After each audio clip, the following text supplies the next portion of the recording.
Never bad to be early, except in death and taxes and some other things. You free for breakfast tomorrow? I cleared my morning. What's our next move? Don't think I'll ever forget what happened here today. You will pay. You destroyed our family? You happy now? Is there anything else I can do for you? Better Call Saul, season premiere, Monday, April 10th, only on AMC. Look at this. Hiya, kid. Does it work? Does it work? Hiya, kids. Guys, congratulations on season 3. Thanks so much for being here. Love to be here. Thanks for having us. Thanks for having us. Now, 4 of you have been with the show for 2 seasons, and that's incredible, and I want to talk about your history with it. But Gus is here, guys. And That's fair. That's fair. pretty big fucking deal that Gus is here and that he's coming back to the show. Giancarlo Esposito, thank you so much for being here. What was it like when you got the call alerting you that Gus was coming back? It was wonderful. I love this family of filmmakers. I feel like the writers are really fantastic. I love the actors. This, of course, is a very different show. My first question in my head was, how will Gus fit into this kind of show?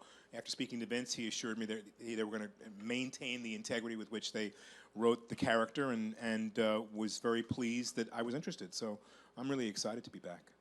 Without giving away any spoilers, what can you say about how Gus does fit into the show? Well, for me, it's like working backwards. For me, the biggest thing for me was not to be the stereotypical Gus when people stop me on the street and say this line, say this line. I'm so used to doing that, I can drop into it very, very, very easily. So for me... You want to drop into it? I feel like they want you to drop into it right now because you just said that. I'm sorry. Don't mess with me.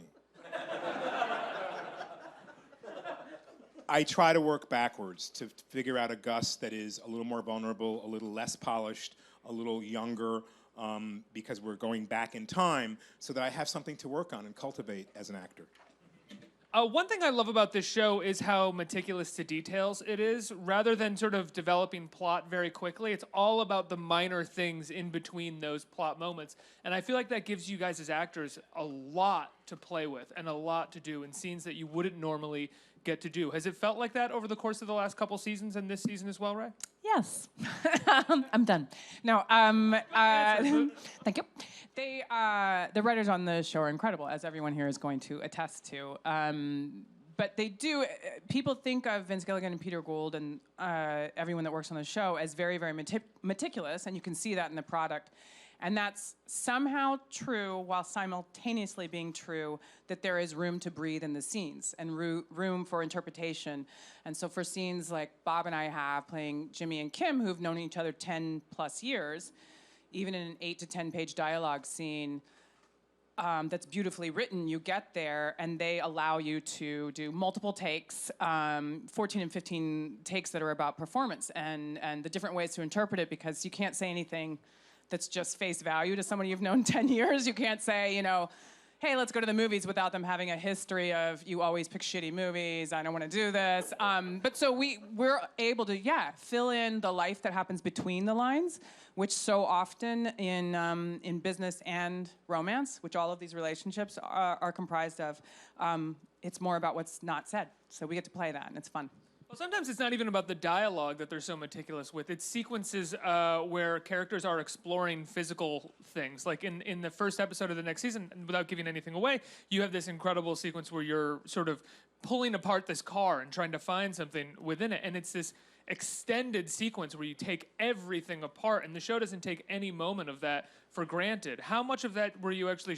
You want me to just get to the fucking question? Is that what you're doing right now? Just get to the question. It's kind of a nice... Wait, let's get this straight. It's kind of a nice way to say, you didn't have any lines, did you?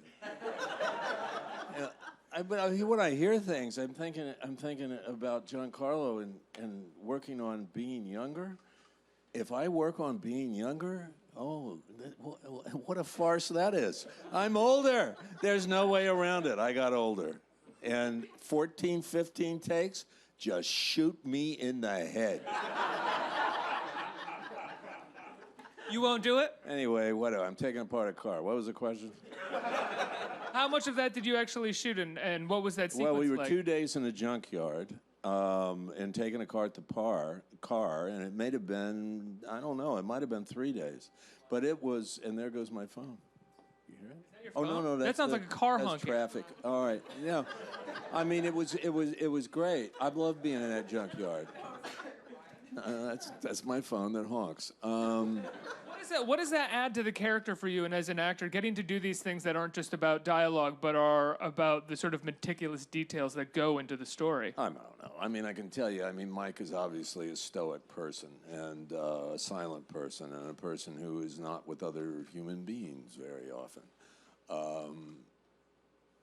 I love doing that. I love, and I do like the idea at times. It's a visual medium, it's visual art, and there we are. And the camera picks up everything, and I love the camera for that. Patrick, you know, Howard this season, whether intentional or not, or maybe I misread it, seems to me like he's kind of may become Chuck's conscience in a certain way. Is that true? You know, I think Howard just wants to maintain the money faucet that is HHM. And so whatever he has to do to keep that open, he's willing to do. And he's a little shocked at one point, though, in some of the new episodes. Yeah, absolutely. I think he's been good at being blind about what's really going on around him for 2 seasons. But I think in this season, things have been like put in his face that he has to deal with. And I think Howard's somebody who doesn't really want to get his hands very dirty. And so consequently, the idea that he may have to go gardening is going to be a bad thing for him. Michael, Nacho in this season is up close and personal, as we see in the cartel, but he's also kind of working with Mike. What can we expect from him? Well, I think this has been. I hope you guys are going to like this season as much as we have shooting it. I think it's my favorite season, and hopefully the next one will be even better. But we're going to spend a lot more time with the character. We really get to break him in, get to spend time in his psychology, get to know what motivates him. So far, we've seen him as sort of this, you know, really intelligent, kind of stoic, calculating guy from afar. And now we're going to peek behind that and then get an exclusive look at a human being. And we're going to see someone who's maybe capable of unwavering loyalty and unconditional love, and who's probably willing to go the full 9 yards for what he believes in. And it was just a real, real blast. Do they pitch you those ideas for the character before the season starts, or do you kind of show up and they've got scripts ready to go and you start going, just trust them on everything? You know what's amazing about working with such incredible writers as Ray has said and Giancarlo is that you trust them 100%. We don't know what's going to happen, and it's fun like that because when you have a scene with another character, you know that even though they've broken down the scenes down the road, no one really knows for sure how those scenes and how those later episodes are going to be written. So you're living with this you're walking a tightrope not knowing what the consequences of your actions are going to be. So there's an element in there that's that heightens the stake for the characters, but also for you as an actor, because you really don't know if you rub someone the wrong way or someone rubs you the wrong way, what the consequences are going to be. And that's just such a joy to play. The only thing I requested was that Gus Fring didn't have better-looking suits than Howard Hamlin. That's the only thing I asked for. I think you got your way on that one, considering For now, you how never I've know how seen it's going to Gus cut. so far on the show. This week, AMC or the creators of Better Call Saul put out a video of Gus, an instructional video of Gus at Los Pollos Hermanos, teaching people how to work there. Yes. What was it like shooting that, and how did they present doing that to you? Is that going to factor into the show somehow, or was that just a fun thing for the internet? Well, we were trying to figure out how to tease Gus's return, and so I suggested to AMC maybe in the third week that I had gotten there, I've always wanted to make a cheesy commercial. So it all started with the cheesy commercial suggestion. And I thought, they're never going to do this. But I've got to just speak my mind and say what I think. It might be a great thing. Well, they flipped out. We did the commercial for Los Pollos Hermanos and Gus pushing his curly fries, a new product, really fantastic. And then it got extended. I said, well, what else can we do? And so we put our heads together, and it was like, well, how about the franchise? How about, training videos? How about hiring people, teaching them how to actually run a business? So it was really fun to do. Shot it in Austin, in my hometown, when I got home for 2 days off a plane, and really enjoyed it. And I saw the first one, and it's really effective. I mean, it should, serve to get all of you interested, involved in this very, very fledgling and very, very Only dropping the accent successful there. business. Oh shit! You know what's interesting? You said cheesy, and I didn't see any nachos on that menu.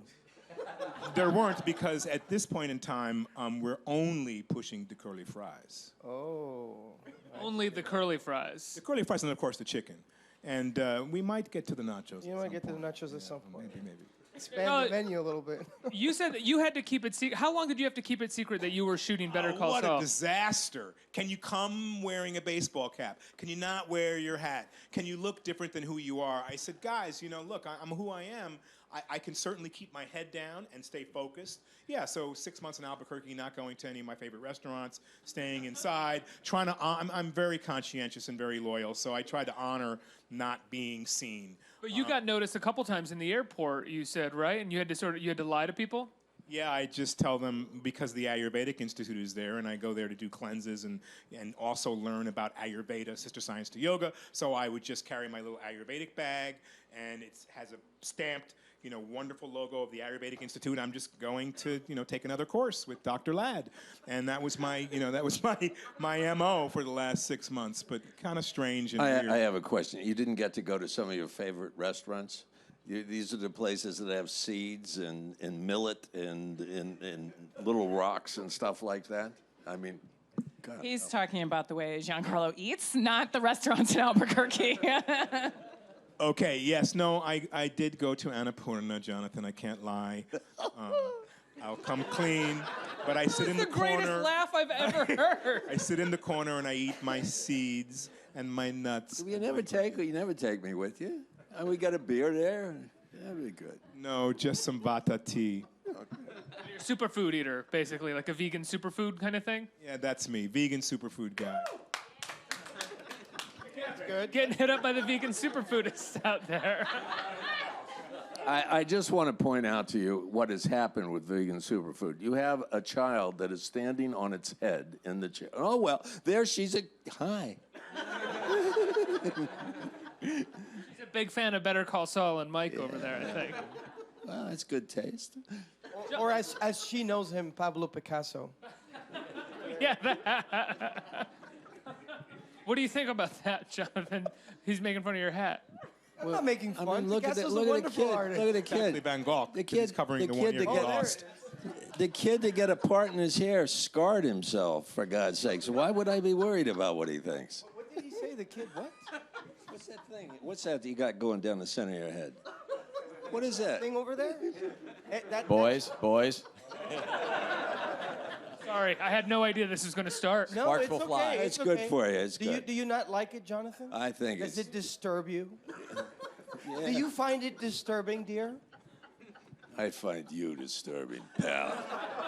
Oh, I'm behind Tune in you this right season here. on Better Call Saul on AMC, premiering April 10th. Ray, at this point, 3 seasons in, do you feel a bit of an ownership over Kim? Do you talk to the writers about what she's going to do or how you feel about how she would handle certain situations? As they said, and I'm sure you've read as well, that our scripts come to us one at a time. There is not only are they not telling us an outline or a Bible, as they call it, for outlining an entire series, they don't have it themselves. They have a blueprint and things in mind, but they do let the show develop organically to some degree. So I couldn't go to them and, really comment on what I think she would do in the future, but they are very open to conversations. We have a lot of conversations about, and everybody from props to Jennifer Bryan, who does the amazing costumes. There are real conversations about who this person is. It's important to me to protect that she is somebody who's struggling to get a foothold in the middle class. So things like that matter to me in the integrity of the character. And for instance, her costumes, although they look navy blue and black suits, they're almost always mismatched because Jennifer Bryan said, I think she's still buying separates at Marshall's, but trying to pass it off as the nice suit, which I just love. That stuff is an amazing conversation to have with a costume designer. Not changing your jewelry, because none of the working women I grew up with were changing their bag and their jewelry for their outfits.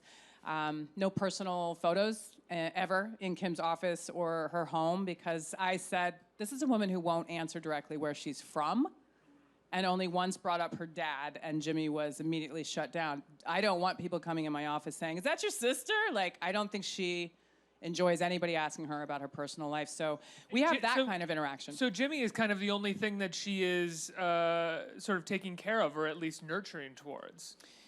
In some ways, getting exhausted. Yeah, with it a little bit, they're both, a little bit of a misanthrope, if you ask me, and they're kind of loners. And he is the least duplicitous person in her life. The pillars of justice surround her. I know. Go but, easy. Go easy. Right here. Right.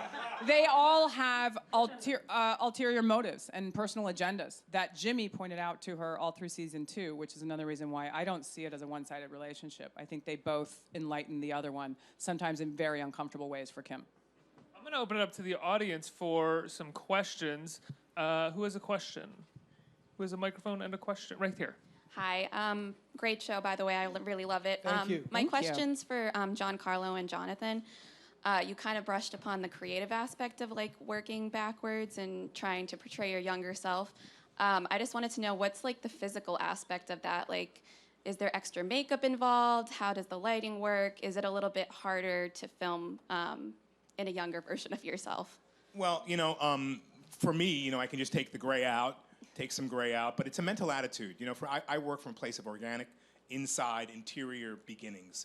So when I first started to do Gus on Breaking Bad, I didn't even develop his voice. It came from a whisper from the lines on the page. My biggest inspiration was hiding in plain sight, and that's what got me to do this role.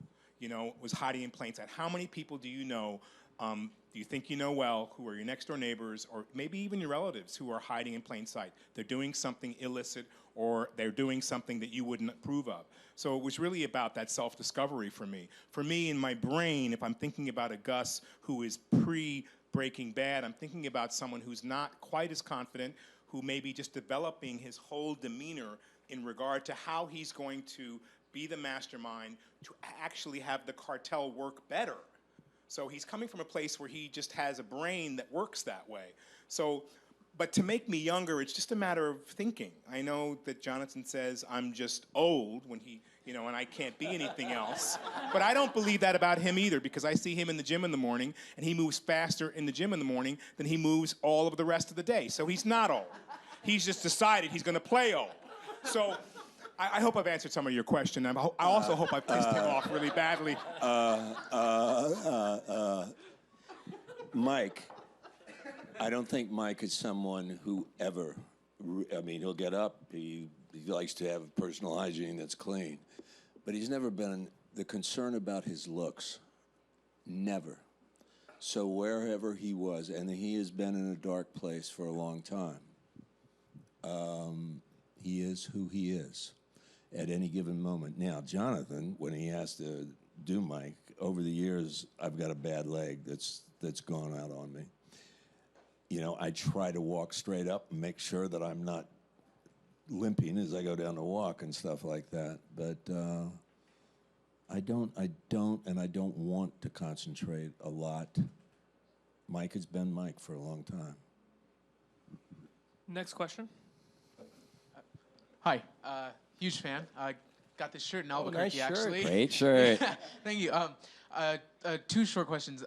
One, there was some posts online that Bryan Cranston was on set, and I was wondering if you guys could shed a little bit more light on that, and if maybe we were going to see a little bit more of Gus's children, because I know there was a small mention in Breaking Bad about that. Cranston was trying to borrow money. And it wasn't pretty. He was going to the craft service people. He was out with the Teamsters. It was not good. We did have an episode where you saw some photos on the wall of Gus's children when he was having, a scene with Cranston cooking dinner. It's a possibility. I don't know.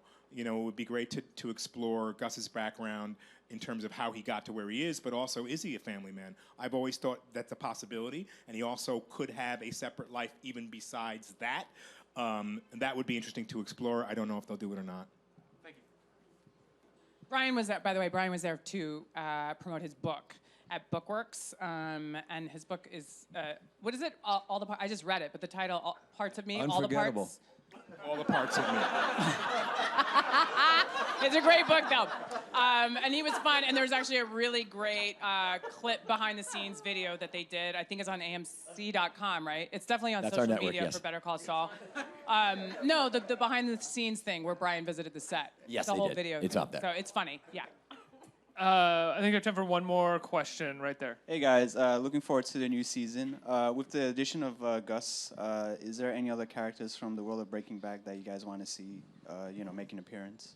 I think it being a prequel, I think we all are fans of Breaking Bad, and we all know where the show's heading the day we signed on, and we're all extremely excited about it. And as the years go by, we get closer and closer to Breaking Bad, and the possibilities of anyone and everyone on Breaking Bad showing up are just as real as bumping into anybody in Albuquerque. So I think we all extremely look forward to that. Just like Breaking Bad has welcomed us in such a loving way to that family, we'd like to welcome them back to the Better Call Saul family. Jonathan, do you want to interview the girl in the audience? I do. Can we get her? Does she want to come up? It's okay. Are you sure? Oh, that's all right. About being embarrassed too. You know what? We don't want to embarrass. I don't want to. You don't make a little kid do what they don't want to do. But you're very beautiful, and I like you. I like the beads in your hair. They're great. Jonathan normally wears beads in his hair. I do. The days when he had it to wear. I was just trying to get your beads. Guys, Better Call Saul premieres on AMC. When can people watch the premiere, the season 3 premiere? April 10th. Yes. April 10th. This Monday. Season 3. Thank you so much for being here, guys. Thank you. Thank you for showing up.